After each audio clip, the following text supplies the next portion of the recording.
Ini tadi yang dikatakan yang sudah dikatakan oleh Pak Suryo, tahun 2022 ada 3 mekanisme. Tiga mekanisme ini bersifat sequence, bukan paralel, sequence. Satu dulu passing grade habis. Jika masih ada kuota formasi, masuk kedua. Seleksi di sini tertulis kesesuaian verifikasi.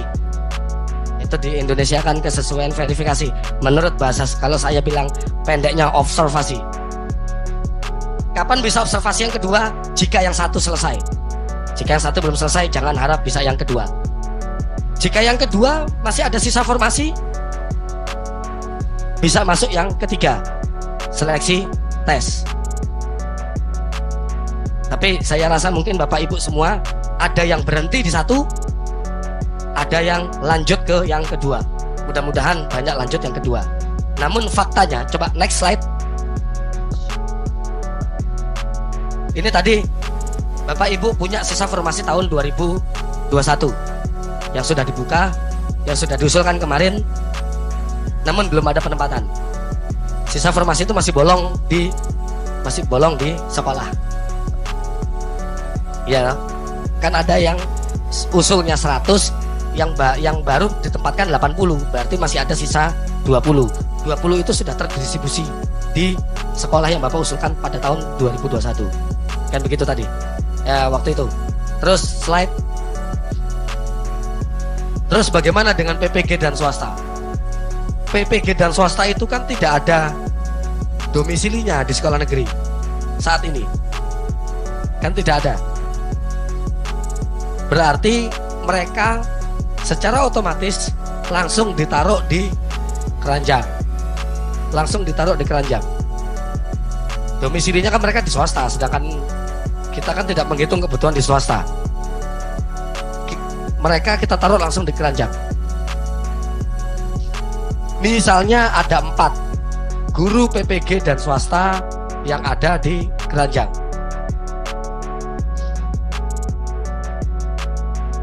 Nah, kita buat peringkat 1, 2, 3, 4. Kita buat peringkat 1, 2, 3, 4. Nah, lalu penempatannya, kalau tadi untuk K2 dan honorer negeri, kita carikan ke yang lebih dekat dulu aglomerasinya. Artinya rasio kebutuhannya, rasio kekurangannya itu kecil. Rasio kekurangannya yang kecil itu kita tempatkan dulu. Baru yang rasio kekurangannya besar-besar. Biasanya kalau rasio kekurangan besar-besar kan ada di ujung daerah itu kan.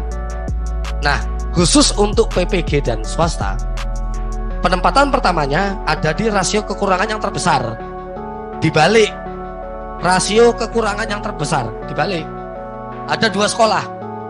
Kekurangan pertama rasionya 1/5. Sekolah kedua rasionya 2/5. Kekurangan 2/5. Berarti yang akan kita utamakan adalah yang 2/5 terlebih dahulu. Menurut aturan Juknis ya. 2/5 terlebih dahulu. Berarti yang peringkat 1 masuk ke enter, masuk ke sekolah yang membutuhkan. Masih ada kebutuhan, kita taruh untuk yang peringkat kedua.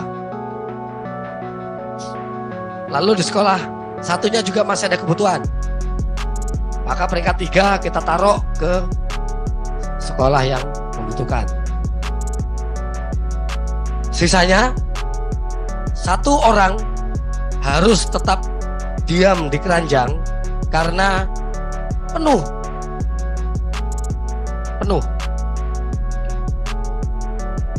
Pertanyaannya, misalnya gini, kalau Bapak Ibu masih punya kuota formasi, tapi guru passing grade ini belum semuanya selesai ditempatkan, bukan karena kuota formasinya yang habis, tapi karena memang sudah tidak bisa ditempatkan lagi. Udah nggak bisa lagi diapa-apain, bahasa Inggris, TK misalnya seperti itu. Tapi Bapak Ibu masih punya sisa kuota formasi, maka sisa kuota formasi tersebut dapat dilakukan untuk mekanisme yang kedua, yaitu pola observasi. Jadi bisa langsung ke langkah yang kedua, yang observasi. Oke, next slide. Nah, sekarang kita masuk mekanisme yang kedua. Tadi udah jelas ya, mekanisme pertama kita tempatkan dulu guru-guru lulus passing grade. Itu yang nanti akan kita diskusikan nanti di desk, di meja.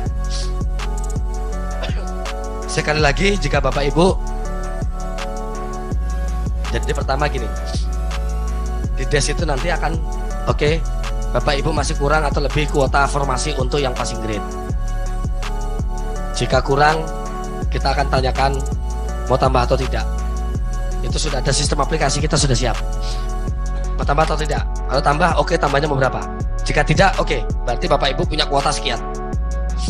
Tadi Pak Suryo kan juga udah bilang bahwa kuota di informasi tidak diperkenankan untuk dikurangi, diperkenankan untuk ditambah. Oke, jika memang tidak menambah, berarti udah kita nanti di desk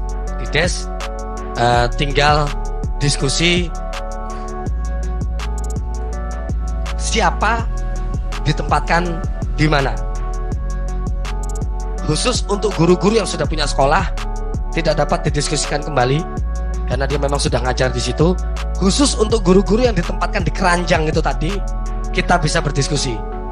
Kita sangat membuka diskusi bagi oleh Bapak Ibu. Oh, ini di sini saja, yang ini di situ, yang kita bisa diskusi.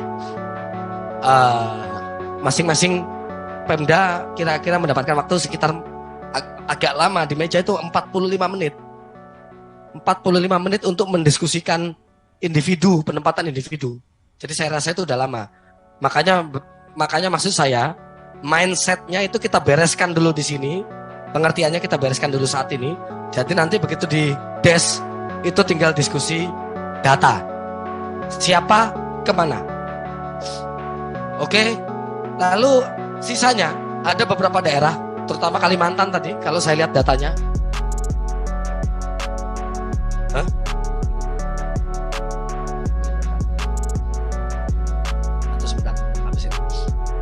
Kalimantan tadi banyak yang memiliki kesempatan untuk masuk ke ranah mekanisme yang kedua.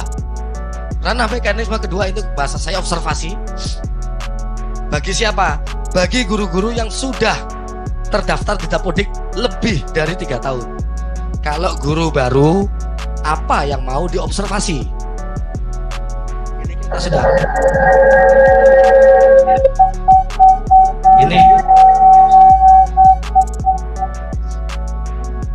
Ini kita sudah.